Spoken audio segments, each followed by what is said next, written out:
ఏం లేదన్నారు. మన నాయకుడు ఇవాళ ముఖ్య అతిథి గౌరవనీయులు హరీష్ రావు గారు, మాజీ మంత్రివర్యులు, స్థానిక ఎమ్మెల్యే పల్లా రాజేశ్వరరెడ్డి గారు నిలబడి మాట్లాడమంటే కూర్చొని మాట్లాడమన్నారు. హరీష్ రావు నాకైతే ఎక్కించిండు, చూడాలని చూపించిండు, మళ్ళీ కూర్చొని మాట్లాడమని చెప్పారు. కాబట్టి మా దుబ్బాక ఎమ్మెల్యే కొత్త ప్రభాకర్ రెడ్డి గారు, మన దేశపల్లి శ్రీనివాస్ గారు, ప్రతాప్ రెడ్డి గారు, శ్రీనివాస్ గారు, మన యాదవ్ రెడ్డి డాక్టర్ ఎమ్మెల్సీ మరియు మన అధ్యక్షుడు జాప శ్రీకాంత్ గారు మరియు బాల మల్లయ్య గారు. సార్ ఏమనుకోవద్దు, ఇక మల్లన అంటే బాల మల్లనే వస్తుంది. పత్రికా విలేకరులు చాలా మంది జనగాం జిల్లా నుంచి, సిద్దిపేట జిల్లా నుంచి అందరు రైతులు వచ్చి నాకైతే వ్యవసాయం లేదు, కానీ కొన్ని విషయాల మీద చెప్తా, దయచేసి ఒక సైలెంట్ గా ఉంటే. హరీష్ రావు గారి దగ్గర గుణం ఏమున్నదంటే, అంటే గతంలో ఒక నాయకుడు ఉండే,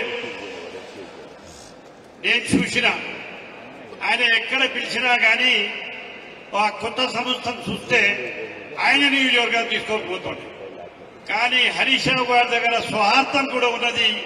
ఈ సిద్దిపేట జిల్లా ఎక్కడ బాగుపడాలి, కేసీఆర్ నాయకత్వంలో ఈ జిల్లాకి ఏమేమి తీసుకురావాలి, హరీష్ రావు గారు కూడా ఇనాగ్రేషన్ వెళ్తే తప్పకుండా సిద్దిపేటకు వచ్చి తీరుతుంది అని అనుకోండి. అందుకోసం నేను దయచేసి చెప్తా ఉన్నాను. ఎందుకనంటే సిద్దిపేటకు నాకే 1980లో పెళ్లి అయింది. అయితే మొట్టమొదటిసారిగా అమ్మాయిని చూస్తూ కరీంనగర్ పోయింది.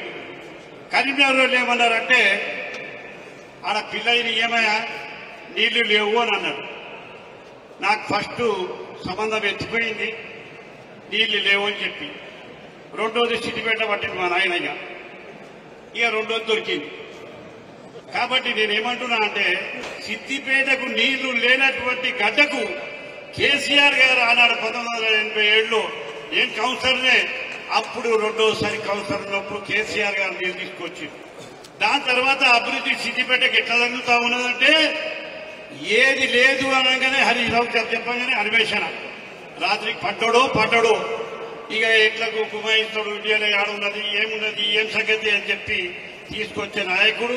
మనం అందరం హనుమాన్ గుడిలో పోయినా, లేకపోతే వెంకటేశ్వర గుడిలో పోయినా, గణేష్ గుడిలో పోయినా, మసీద్లో పోయినా, చర్చ్ లో పోయినా ఈయనే ఆరోగ్యం గురించి, కేసీఆర్ ఆరోగ్యం గురించి బాగా మొక్కుర్రి.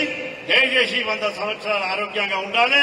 వాళ్ళు ఉంటే రేపు రాబోయే దినాల్లో మీరందరూ సర్పంచ్లు, ఎంపీటీసీలు, జెడ్పీటీసీలు, కౌన్సిలర్లు, చైర్మన్లు, జెడ్పీ చైర్మన్లు అందరూ ఉంటారు.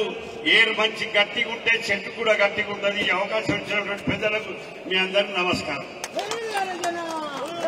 గౌరవనీయులు